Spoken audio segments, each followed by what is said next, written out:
Hi there, and welcome back to another episode of jPlay. I'm Marcus, and today I want to take you to Venice, but only to escape from there and not being devoured by the evil Leviathan. This stuff is never been mentioned in the Lonely Planet guides. In Carnival Zombie, you and up to 5 friends are trying to escape from Venice before this Leviathan awakens and destroy the whole city. If you don't make it on time, there is still a way to beat this beast if you are able to find the holy bomb, prime it and place it in the heart of the Leviathan. Easy as that. As this game is fully cooperative, you can play it alone, but you still have to play all 6 characters. But this is basically always the case, independent on how many players there are. You can escape via 3 different routes. For once, there's the Freedom Bridge here at the western parts of Venice. You can try to take a boat from either this or that location, or you can call an airship from the Campanile and then move all the way up to San Michele at the north of Venice and there try to escape from Venice. All these endings, including the destruction of the Leviathan, follow a different set of rules, basically some kind of an endgame. And I think this is where this very cool game is a little bit clumsy in respect to rules, but as usual, I will try to sort it out somehow. The game is played over 4 days and nights. If you don't face one of the endgame scenarios in the 4th night, you immediately lose the game. The game always starts at night, where you have to defend from the first waves of undead guys and escape from your refuge shown here on the tactical map of the game board after dawn. This tactical map is the heart of Zombie Carnival and is basically a tower defense mechanism, which is really not very luck-based. So, zombies will enter from the ring number 3, at least in most cases, and will move towards the refuge where the survivors are fighting for their lives. Not that these guys look like they are helpless though. Speaking of zombies, this game does not come with any miniatures. It's using wooden blocks, which reminds me a little bit of Stronghold. Just like with my playthrough of Stronghold, expect a lot of mistakes from my side. When the players, so basically me, survive the night, they have to move through the streets of Venice to find an exit. During day, the heroes should prepare for the next night by searching for valuable items, taking some rest, or looking out for survivors in form of these blue cubes here. These folks can really power up Dog Pestilence, so they are quite an asset for the party. By the way, I have decided to play this on the medium level as there are 3 difficulty levels. So I won't have any starting items and I will have to face a boss already during the very first night. And now I will set up the game for the first night and then I explain you all the rules as I play, as usual. As I'm playing on the medium difficulty level, so this is my starting location here, you see these 2 black dots here. This means I have to deal with 2 obstacles which I have to build in. On the tactical map, this is really already a hindrance, so let's draw 2 obstacles. This is the first one, this is the second one. I have to use the black side of these obstacles, so here I have a palace and the catacombs. Let's see where the palace will be placed. Therefore, I will draw a nightmare card. These nightmare cards is basically the only one of the only random elements in this game and provides a lot of information. So you draw these nightmare cards for different kind of stuff. Well, this is now very important. We have to place the palace and this information here is important to me. It says West 2. West is here, of course. This is the second cave. This is a little bit of confusing. So this quarter is basically a ditch and these are caves. I think I will explain that to you once I play, so this can be quite confusing, but that's how it is. So I have to place now this palace here on this cave and the number on the palace shows the number 1. So I have to place this palace here on this location. Let's see what we have to do for the catacomb. Therefore we draw another of these nightmare cards. This is now North 1. Again, here is north, there is cave 1, cave 2.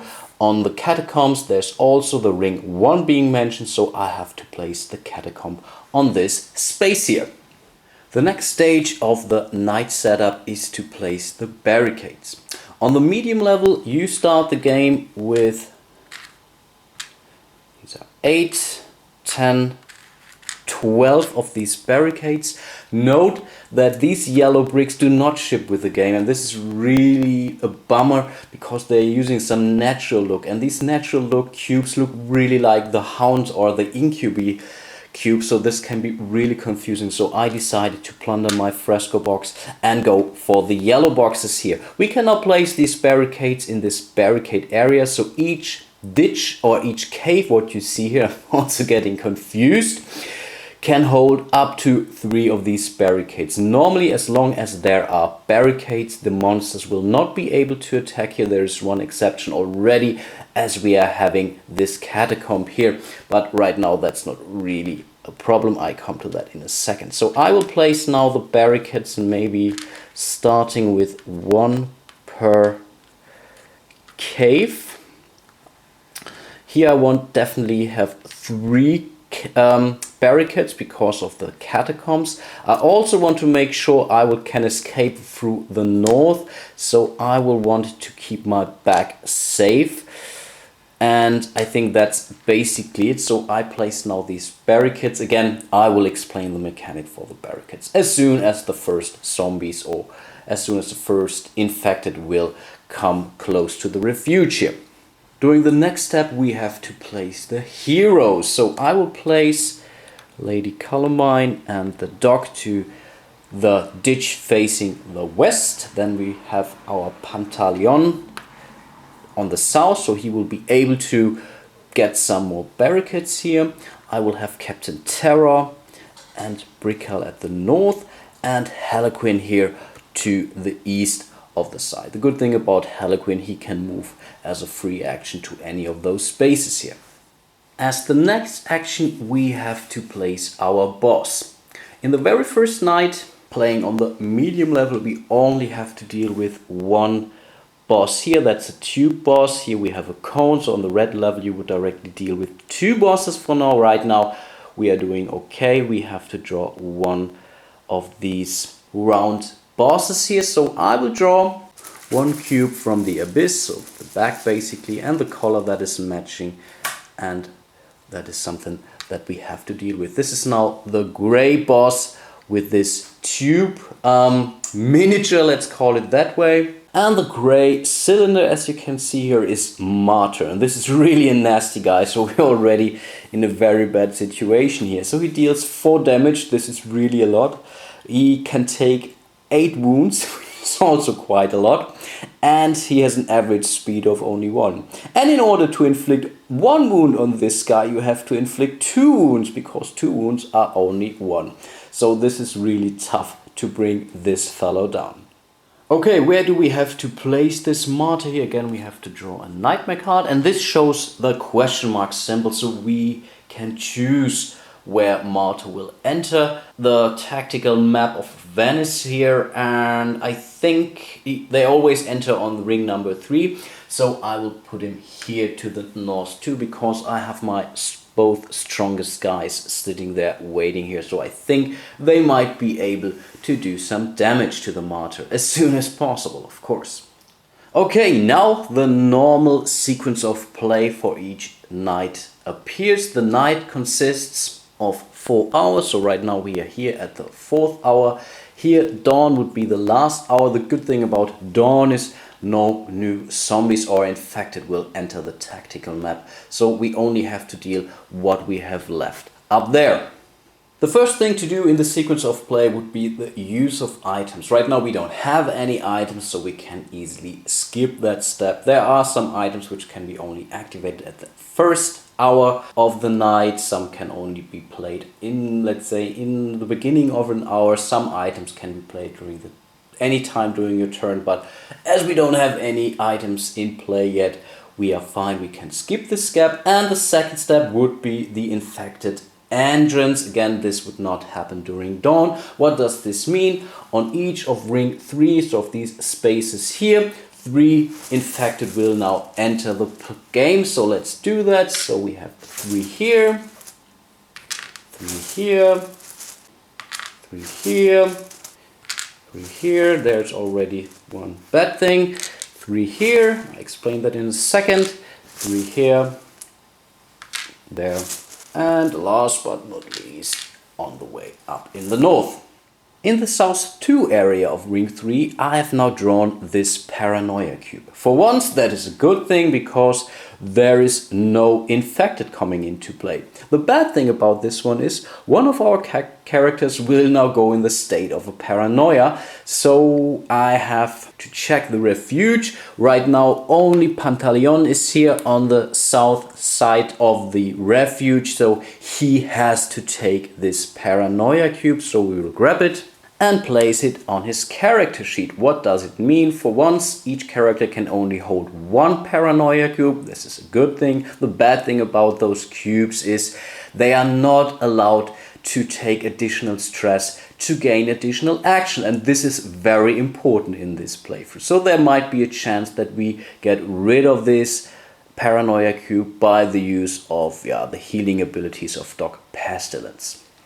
After we have placed the infected will move towards the refuge, and you will always start with the strongest. In this case, this is the boss. The boss has a speed of 1, so he will move 1 space closer to the refuge. Nothing bad has happened. Then we go around clockwise order, just having a look on the speed of these infected here. These are the incubi, these are these hounds. I think you can see them here. They have a speed of 2, so they will directly knocking at our door here. The same would apply here. The green one will go there. The purple are the Moloch. They will just move 1 space, 1 space, 1 space, 1 space. Here again we have Hound, and these guys will also move only 1 space. So let's have a quick look. That's how it's looking like. The good thing is now they are not supposed to attack us right now. Now we come to the character actions. After we have taken our actions, it will be the turn of the infected to attack us, basically. The order of play is always the same, starting with Captain Terror here. He has the number 1. The next would be Lady Columbine, then we would Harlequin, Brickell, Pantaleon, and Doc Pestilence. The special ability of Captain Terror during the night, he has these 3 command tokens which he has to use before he takes an action. So he can give a shooting command, a move or assault command, or a rest command, which is always a good thing. So this could already help for Pantaleon to get rid of this paranoia cube, but for now I think I will not use it. I will give a fire command. All these commands can be used only once during a night, so we will use this fire command, and you have to give these commands to 1 space on the refuge. In this case I think I will give this command on this space here, so this would affect Captain Terror and Brickell. Again, Captain Terror will move first in this case. So I think he will shoot in the catacombs here to get rid of the incubi here. Let's have a look at some of the shooting stats first.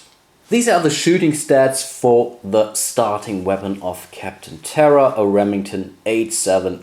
I'm not an expert here, so I don't know what good these guns really are. The first value shows the number of shots you are doing when you are giving a fire, or when you are taking a fire action. So in this case, 1 shot with 1 fire action. This is the amount of damage for each of the shots. This little explosion symbol shows that the whole space will be affected. So each shot will do 1 damage for Captain Terror, but if there are other creatures in the same space, they will also take 1 damage. And the last value is the range of the gun. So in this case, this gun has only a range of 1. So I think Captain Terror will shoot towards this incubi on the north 1 section. There is also an additional rule to that. You are not supposed, or you're not allowed to shoot beyond these monsters. You always have to shoot the closest infected to you. There is Lady Columbine, who can get rid of that limitation, but for all the other characters that's normally the case. There's another limitation. If you want to shoot towards a boss basically here, then you first have to get rid of all the monsters or infected that are in the same space as the boss here. So he's hiding like a coward behind these vermin here. So let's do the shooting action for Captain Terror, as I said. So he will just take one shot. This shot does 1 damage. So this hound is down now. And as we have killed a zombie or an infected, we have to place it on the piles of corpses. And this is really such a cool element in this game. So you will have to drop these deceased basically on this pile of corpses. And whenever they are leaving this pile of corpses, they will return to the game board and you will gain some stress, which is always a bad thing, of course. And you can really believe me, these pile of corpses will stack up as I'm playing through the night. After each night, this pile of corpses will be deleted or emptied, but for now, this will grow and grow. Still have our fire command for Brickhead, or this is our free action for Captain Terror. We don't have to forget that. And Brickhead can take 3 shots with each fire action. Each shot inflicts 1 damage and he has a range of 3. And I think this is really pretty good. So he will take his fire action. So again, he is dealing 3 shots. 1 shot down, 2 shot down, 3 shots down. They all have only a strength of 1, so they will be easily killed. Now, as I've killed all these 3 infected with 1 action, I have to drop them on the pile of corpses as one or as a whole basically.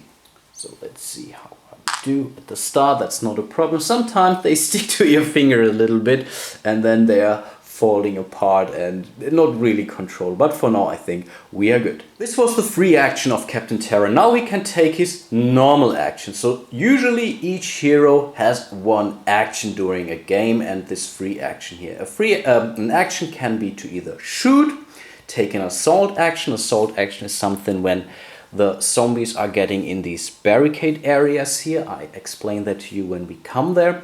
And you can take a move action. And again, you can only take 1 action. If you are willing to take 1 stress here, then you would be allowed to take an additional action, but you can only do that once per activation basically. And remember, you are not allowed to do that when your character has a paranoia cube on it, like our poor Pantaleon.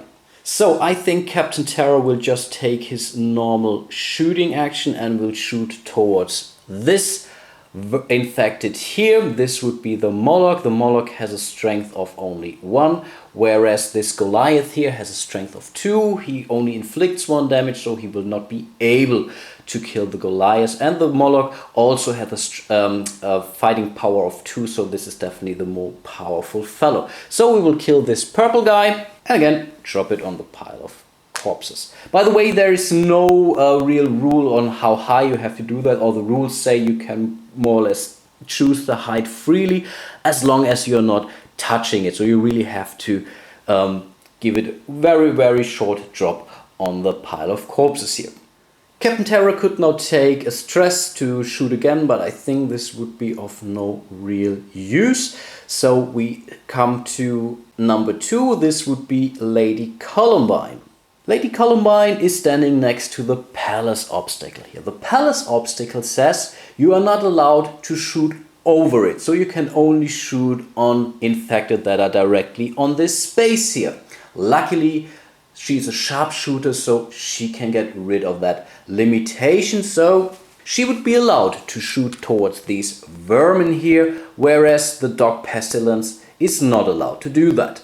As each of her shots inflict 2 wounds, I think it could be a very good idea to move her to the north ditch basically in order to shoot towards the martyr. So with her first action, or with her standard action, she will move here to the north ditch basically, and then she takes a stress to shoot towards this martyr here. Now she would inflict 2 damages, but remember the special ability of the martyr says yeah, you need 2 hit points in order to reduce his health by 1. So he just takes one of these cubes. Pity. Then it's Helikin's turn. Helikin's special ability is the commando ability, so he is allowed to take a free movement action during his activation. And I'm really tempted to send him to the West Ditch. Here, yeah, I think I will do that. Though this would be his free movement action.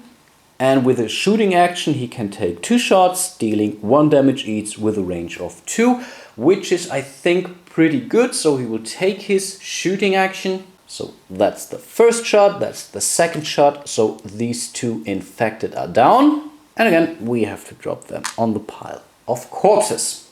And then we come to Prickhell for his normal activation. He has the heavy weapon, so he would be allowed to push back one of infected from the barricade boxes. Right now that's not the case, so we will just take a hit towards the martyr here. He is now taking 1 shooting action, and this is 3 shots, each worth 1 damage. So these are 3 points worth of damage to the martyr. Unfortunately, this is only 1 stone, but as he is now allowed to take a follow-up shot, this is a normal procedure, so he can take directly 1 stress. He can sum up the next shooting action to the first shooting action. So in total he inflicted now 6 damage, and this means the martyr takes 3 additional wounds. So at least we are progressing a little bit here. Then we come to Pantaleon. Pantaleon has an exploding weapon, so for each firing action he does 1 damage to the complete space, but he has a pretty good range of 3. So I think he would shoot towards this space here. All these infected take 1 hit each, enough to kill these guys, and I think he did a very good job. So let's drop the infected. This was okay. He's not allowed to take a stress because of his paranoia state, but he can still take his free action, which says after his activation he can build a barricade, and I think this is what he will do, and he will place this barricade. No, he will place this barricade onto this barricade box here. Then we come to the dock, and I'm really tempted to, I think we will move the dock down. The dock has a very poor weapon with only 1 shot per action, 1 damage and 1 range. There is nothing in ring 1, so he's not able to shoot towards anything, but his free action allows him to give 1 survivor on his space 1 stress back, and also would be allowed to remove 1 of these paranoia cubes. Awesome. We have activated all our heroes now, so we come to the next phase of the sequence of play, and this would be the attack of the infected. Right now, only this incubus here is close to the barricade, so he will directly hit the barricade, so this barricade is down, but nothing else bad happens at this point in time. Then we advance the hour, so we are already in our 2nd hour of this night, and then we start all over again. Again, we could play a card now that can only be played during the start of an hour. Then the infected will enter, the infected will move, we can take our actions, and then the infected will attack us again. But I think I will end my playthrough for today. During the next video I will complete this night here, and then I will also play the full day sequence, and then as of episode number 3 I think I will always do a complete night and a complete day until I'm pretty sure we'll die.